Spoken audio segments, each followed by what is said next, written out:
विवादरे स्वास्थ्य मंत्रींकर झियो स्वास्थ्य मंत्री नव दासकर झियो दीपाली दास नारे एतला कोविड-19 मजिस्ट्रेट रामचंद्र प्रधानकर एतला आधार रे मामला रुजु कला झारसुगुड़ा थाना पुलिस।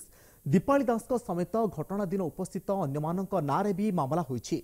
गत 22 तारिख कोविड नियम भांगी डीआरडीए सभागृह रे एक घरोई ट्रस्टर कार्यक्रम करथिले दीपाली। कोरोना योद्धा को सम्मानित करने को एक कार्यक्रम कर 100 ऊर्ध्व लोकंकर समागम होता। एने 26 तारिख में झारसुगुड़ा थाना रे एतला देइथिबा जिला कांग्रेस कमिटी कहिछि। सरकारी कार्यालय परिसर में एभली भिड़ किपरि जमिला प्रश्न उठाई कांग्रेस नेता झारसुगुड़ा थाना रे एतला देइथिले। सेपटे एही अभियोग को संपूर्ण खंडन करिसेंती दीपाली। एहा सहित कोविड योद्धा को निरुत्साहित करने को उद्यम करुथिबा कांग्रेस नेता को गिरफ करने को एक काउंटर एतला देइछंती दीपाली समर्थन रे किछि सामाजिक संगठन।